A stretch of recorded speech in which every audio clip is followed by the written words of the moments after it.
C'est maintenant le moment d'aller à la chronique politique avec Benoît Lapierre. Le président ukrainien Volodymyr Zelensky était à Ottawa cette fin de semaine pour sa première visite au Canada depuis le déclenchement de la guerre et on en parle avec Benoît Lapierre. Salut Benoît.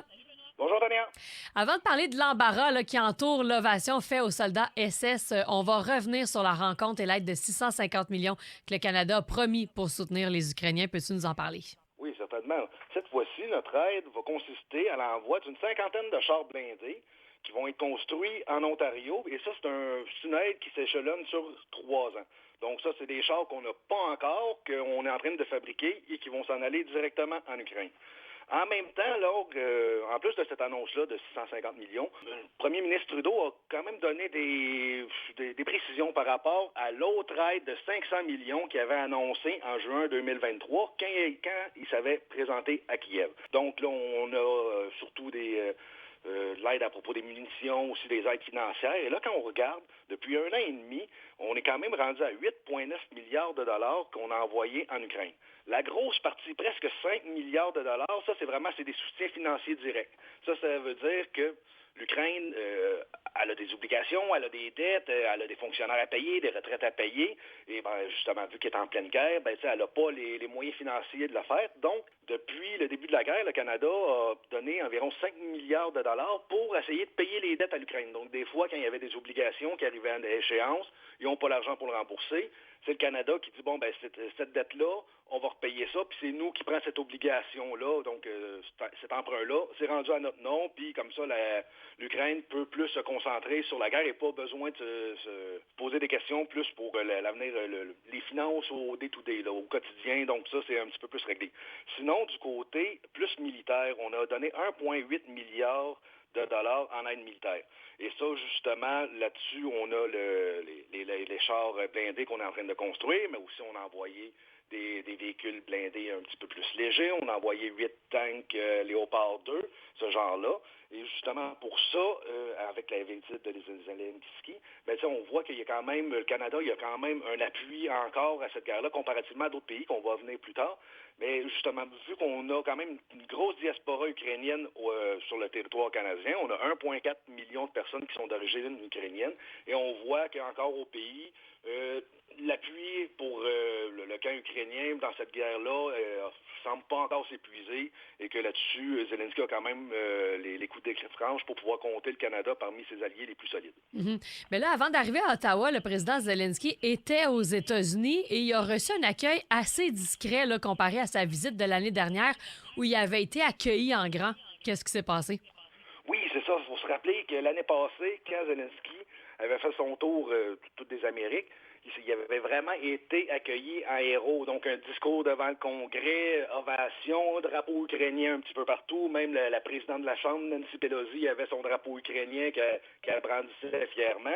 Cette fois-ci, il y avait un petit peu moins de fioritures alentour de la procédure. C'était un petit peu plus solennel. On n'était plus vraiment dans le cheerleading, puis on était vraiment plus pour accueillir un allié. Et ça se voit aussi que avec l'accueil qui est moins pompeux, l'aide financière aussi a commencé à diminuer. Cette fois-ci, Zelensky a réussi à sortir de ce voyage-là avec une promesse de 325 millions de dollars. Ça, c'est quand même beaucoup moins que les autres enveloppes qu'il réussissait à avoir pendant les autres fois quand il voyait le président Biden. Et ça, c'est une des raisons, c'est qu'il commence à avoir quand même assez d'opposition aux États-Unis par rapport au financement de cette guerre-là. Il faut savoir que du côté des républicains, surtout dans la frange Trump, eux sont très critiques de cette guerre-là. Ils veulent que ça s'arrête le plus vite possible. Donc ça se transmet aussi au Congrès en tant que tel, tellement que le speaker de la Chambre, donc le numéro 3 du Congrès en tant que tel, Kevin McKinney, qui est un républicain, puis on va dire un petit peu à saveur trumpiste, lui a même refusé de faire partie de la photo de famille lorsque Zelensky est arrivé. Et, comment on peut dire, on le voyait quand même que c'était pas lui en tant que tel qui voulait, mais que ses supporters, ou ce serait très mauvais pour son image au sein du Parti des Républicains s'il aurait fait partie de cette image-là. Donc ça, on voit quand même qu'il commence à avoir quelques fissures par rapport au soutien financier des États-Unis à cette guerre-là. Et une raison aussi pourquoi, c'est parce qu'eux, ils ont dépensé beaucoup dans cette guerre-là. Pour l'instant, on est rendu à 113 milliards de dollars depuis le début et le compteur continue à tourner. Et on sait justement les États-Unis qui sont quand même moroses économiquement, que les finances sont pas au beau fixe. Là, quand tu vois que c'est quand même, ça devient un gros chiffre comme ça, ben ça donne des munitions après ça à l'opposition pour attaquer le régime Biden. Donc tout ça amené ensemble, c'est justement pour dire qu'il commence à, même si le soutien il est encore solide, il commence à avoir quelques fissures et c'est plus une chorale à l'unisson, il commence à avoir des voix discordantes par rapport à l'aide envoyée à l'Ukraine. Ben oui, ben là, les États-Unis sont pas les seuls à réduire son aide dans le conflit. C'est le cas aussi pour la Pologne qui a annoncé cette semaine qu'elle cessait l'envoi de matériel militaire en Ukraine. Oui, tout ça, ça commence avec un conflit autour des céréales ukrainiennes. On sait que l'Ukraine, c'est un grand exportateur de blé et ça fait partie de ses principales exportations pour amener des devises au pays pour pouvoir continuer le combat ou même juste faire ses opérations au quotidien. Et à cause de ça, c'est des céréales qui sont vraiment pas chères et la Pologne avait décidé de fermer son marché à l'Ukraine à propos des céréales pour protéger son marché interne. Un petit peu comme notre gestion de l'offre ici. L'Ukraine, elle, a vraiment pas apprécié ça et elle a poursuivi la Pologne au sein de l'OMC, l'Organisation mondiale du commerce. Mais tout ça, ça fait vraiment que cette poursuite-là de l'Ukraine auprès de l'OMC, ça a vraiment piqué la Pologne au vif. Et à cause de ça, ou peut-être pas juste de ça, mais entre autres, ils ont dit qu'ils allaient arrêter de livrer des armes en Ukraine. Ils allaient continuer leur autres obligations, aider les réfugiés, ce genre de choses-là, mais qu'en tant que tel, les armes, la livraison d'armes était finie. Il faut dire que oui, ça commence à être cher. Oui, il y avait une chicane après ça, plus de l'ordre économique. Mais il faut dire que la Pologne a beaucoup donné et il y a peut-être plus grand-chose à donner. Il faut savoir qu'ils en ont donné pour 3,3 milliards de dollars d'équipement, mais surtout de l'équipement soviétique. Il faut savoir qu'avant, la Pologne, ça faisait partie du bloc soviétique. Donc, il était équipé avec des armes soviétiques. La même chose pour l'Ukraine. Donc, c'était facile d'envoyer soit des tanks, soit des avions après ça en Ukraine et que c'était le même matériel. Les soldats ukrainiens étaient habitués avec ce matériel-là. C'était du vieux matériel. Si la Pologne voulait après ça se renouveler son équipement, ça ne dérangeait pas de donner les vieux stocks. Sauf que depuis le début, la Pologne a quand même donné plus que 300 tanks d'air soviétique, des avions chasseurs, des MiG-29, ils en ont donné une quinzaine aussi. Donc ça ne dérangeait pas de les donner une première fois. Mais maintenant qu'ils n'ont plus de vieux stocks puis qu'ils sont en train de donner leur nouveau stock, il y a deux problèmes. Soit que, justement, ça fait beaucoup plus mal au portefeuille de donner ces choses-là, mais aussi ça fait que même si on donnerait un avion de dernière génération, en Ukraine, il n'y a pas des pilotes pour faire ça, donc il faut former les pilotes. Après ça, ils n'ont pas les pièces de rechange pour faire la maintenance, ils n'ont pas les mécanos pour les réparer. Donc tout ça, ça fait que l'aide qu'on veut donner en ce moment, elle sera peut-être juste utile dans 6 mois, dans 1 an. Et ça, c'est quelque chose qui est vraiment pris en compte pour la Pologne, qui est en train de plus renouveler son armée. Et justement, ça, c'est une des autres raisons pourquoi la Pologne a annoncé qu'elle a arrêté de donner des armes en Ukraine. Donc, un, parce qu'ils ont un différend commercial, et deux, parce que tout le stock utile qui pourrait être utilisé dès la livraison a déjà été donné. Sinon, il faut savoir aussi que la Pologne elle a aidé beaucoup dans le point de vue des réfugiés. Ils ont accueilli 1,5 million de réfugiés de l'Ukraine qui sont encore en ce moment en Pologne et c'est eux qui prennent en charge pour toutes ces affaires. Et finalement, justement, avec tout ça, on voit que les accords, ou plutôt l'aide financière militaire, elle commence à s'amenuiser. Et justement, on ne sait pas si c'est à cause du différend à propos des céréales à l'OMC, mais le président polonais a qualifié l'Ukraine d'une personne qui se noie et qui pourrait peut-être pourrait apporter son sauveur avec lui lors de cette noyade-là. Donc, c'est pour ça qu'on continue à aider l'Ukraine, mais on garde un petit peu de distance maintenant à propos de ça pour justement garder raison garder et pour pas se laisser entraîner dans le tourbillon de la guerre en essayant de vouloir aider un allié proche. Oui, je comprends. Et finalement, on peut pas passer sous silence la gaffe du président de la Chambre des communes, ce qui s'est passé en marge de la visite de Zelensky, où Yaroslav Honka a reçu une ovation. Faut en parler, hein? Non, mais c'est-tu assez gênant? C'est-tu assez gênant? Non, mais pour de vrai, là, Ça, c'était quelque chose, j'avais regardé en direct l'ovation de Zelensky, et justement, après ça, je voyais, bon, ben, tu sais, que tu dis, présente un ancien héros de guerre de la Deuxième Guerre mondiale qui a battu les Russes, puis pour le monde qui ont un petit peu d'histoire, c'est vrai que là, c'est de l'histoire loin, mais là, tu te posais des questions juste avec ça, tu pouvais te poser des questions sur l'origine, parce qu'il faut se dire que pendant la Deuxième Guerre mondiale, les Russes étaient notre allié. Donc là, on se posait des questions. Après ça, on voit, moi personnellement, j'ai vu, c'était des médias américains qui avaient déjà découvert avant que ça devienne une nouvelle ici. Mais tu sais, là, c'est vraiment rendu à l'international. On a l'air fou, tu sais, puis pas à peu près. Je vais dire là-dessus, personnellement, ça, c'est ma... En tout cas, c'est mon opinion. Mais après ça, il faut dire, ouais, pour Anthony Rota, que là-dessus, il est vraiment dans l'eau chaude. Je me demandais même, avant qu'on enregistre cette chronique-là, voir si son poste n'était pas déjà en danger.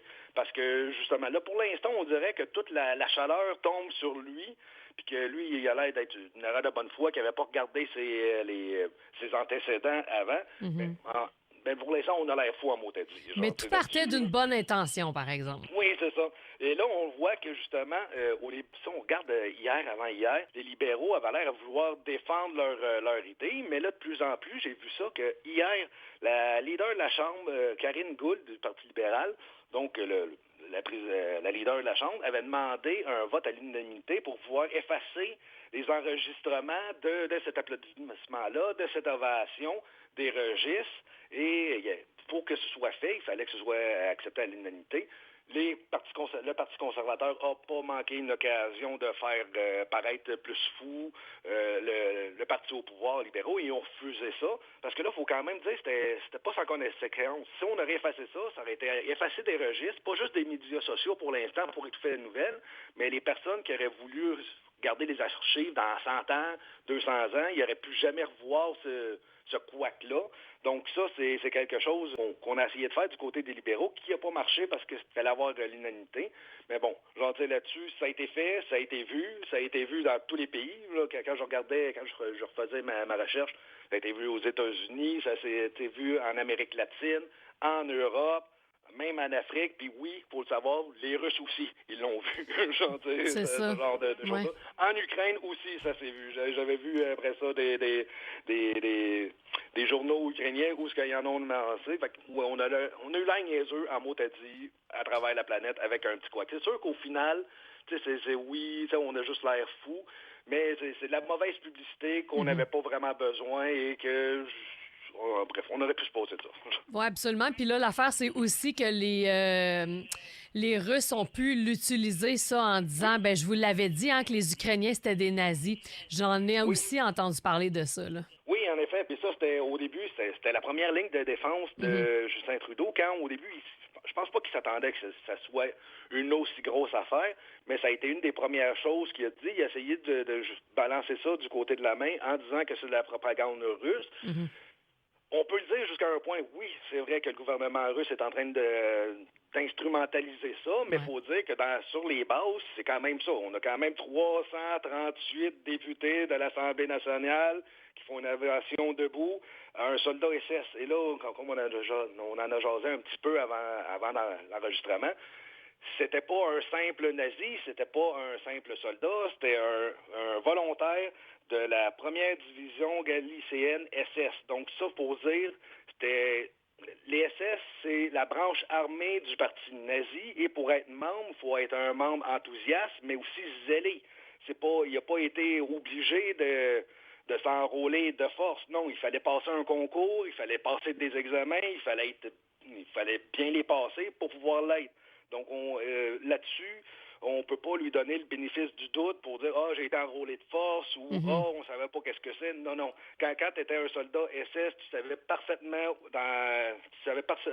où ce que tu signais et qu'est-ce que tu allais faire. Donc, c'est pour ça, il y a un petit peu de tout ça. Le fait que ce soit quand même un SS, un nazi enthousiaste, le fait qu'on n'a pas fait les recherches avant, le fait que Zelensky a des origines juives et qu'on le force à applaudir un SS, c'est tout ça qui fait que ça fait vraiment... on a l'air fou. C'est la seule chose que j'ai vraiment à dire là, sur le fond. Absolument, à toutes les étapes, tu vois, juste quand on regarde si on regarde un petit peu plus côté sécurité, quand on dit que c'est quand même un ancien criminel de guerre qui réussit à être au Parlement, qu'il se fait ovationner, qu'il n'y a pas eu vraiment de background check à propos de lui avant qu'il rentre. Quand on discutait justement après ça, ça veut-tu dire que n'importe qui peut rentrer au Parlement sans trop de contrôle et un moment donné, ça pourrait être quelque chose de plus dangereux qu'un centenaire Ouais. qui rentre, mais que maintenant ça pourrait être avec des armes. Donc il y a tout ça qui fait que j'espère que la pire de la conséquence, c'est qu'on aura eu l'air fou pendant une journée, une semaine au pire, et qu'après ça, il y aura un resserrement à propos du protocole pour les invités, mais c'est en espérant que ça va découler à quelque chose pour que les procédures soient améliorées à l'avenir. Benoît Lapierre, merci beaucoup. C'est toujours un plaisir de te parler, puis on te retrouve dans 2 semaines. Merci, bonne journée.